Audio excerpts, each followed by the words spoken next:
RSS वाले कहते हैं हम राष्ट्रवादी हैं, आरएसएस वाले कहते हैं हम देशभक्त हैं।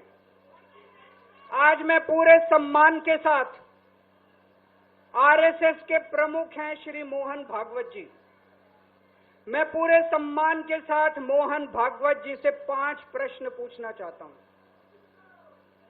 और आपका समर्थन चाहता हूं। अगर मैं कोई गलत प्रश्न पूछूं तो बता देना और सही प्रश्न पूछूं तो मैं आपसे हाथ खड़ा करवा के पूछूंगा।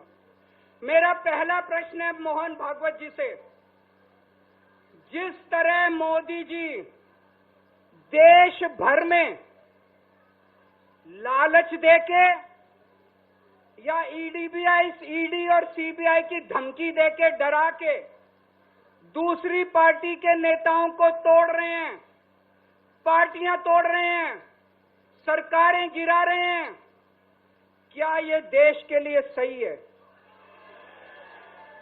मैं मोहन भागवत जी से पूछना चाहता हूं, क्या आप नहीं मानते कि ये भारतीय जनतंत्र के लिए हानिकारक है? पूछना चाहिए कि नहीं पूछना चाहिए मोहन भागवत जी?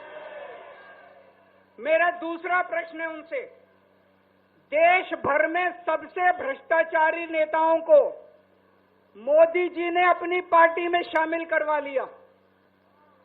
जिन नेताओं को कुछ दिन पहले मोदी जी ने खुद सबसे भ्रष्टाचारी बोला, जिन नेताओं को अमित शाह जी ने खुद भ्रष्टाचारी बोला, कुछ दिन के बाद उनको बीजेपी में शामिल करा लिया। मैं मोहन भागवत जी से पूछना चाहता हूं, क्या इस प्रकार की राजनीति से आप सहमत हो? क्या आपने कभी ऐसी बीजेपी की कल्पना की थी? पूछना चाहिए कि नहीं पूछना चाहिए मोहन भागवत जी से? मेरा तीसरा प्रश्न है मोहन भागवत जी से, बीजेपी आरएसएस की कोख से पैदा हुई है कि नहीं है? कहा जाता है ये देखना आरएसएस की जिम्मेदारी है कि बीजेपी पथभ्रष्ट ना हो। मैं मोहन भागवत जी से पूछना चाहता हूं, क्या आप आज की बीजेपी के इन कदमों से सहमत हैं? क्या आपने कभी मोदी जी से ये सब ना करने के लिए बोला? मोहन भागवत जी बताएं कि क्या आपने मोदी जी को ये सब गलत हरकतें करने से रोका कभी? पूछना चाहिए नहीं पूछना चाहिए? मेरा चौथा प्रश्न है मोहन भागवत जी से, जेपी नड्डा जी ने लोकसभा चुनाव के दौरान उन्होंने कहा कि बीजेपी को अब आरएसएस की जरूरत नहीं है। आरएसएस बीजेपी की मां समान है कि नहीं है? क्या बेटा इतना बड़ा हो गया कि मां को आंखें दिखाने लग गया? क्या बेटा इतना बड़ा हो गया कि आज मां को आंखें दिखाने लग गया?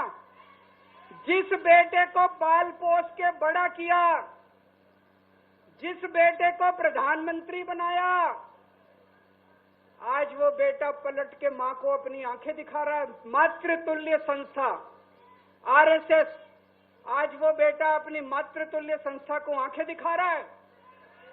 मैं मोहन भागवत जी से पूछना चाहता हूं, जब नड्डा जी ने ये कहा तो आपके दिल पे क्या गुजरी, आप जरा बताइए इस देश को। क्या आपको दुख नहीं हुआ? मैं आरएसएस के हर कार्यकर्ता से पूछना चाहता हूं, जब नड्डा जी ने कहा कि हमें आरएसएस की जरूरत नहीं है, क्या आरएसएस के हर कार्यकर्ता को दुख नहीं हुआ?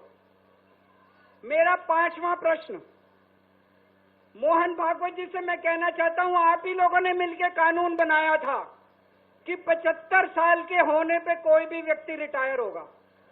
इस कानून के तहत आडवाणी जी को रिटायर कर दिया, मुरली मनोहर जी जैसे बड़े बड़े नेताओं को रिटायर कर दिया, बीसी खंडूरी जी को रिटायर कर दिया, कलराज मिश्र को रिटायर कर दिया, शांता कुमार को और पता नहीं कितने लोगों को रिटायर कर दिया। अब अमित शाह जी कह रहे हैं कि ये नियम मोदी जी पे लागू नहीं होगा। तो मैं मोहन भागवत जी से पूछना चाहता हूं, क्या आप इससे सहमत हो कि जो नियम आडवाणी जी पे लागू हुआ वो मोदी जी पे लागू नहीं होना चाहिए?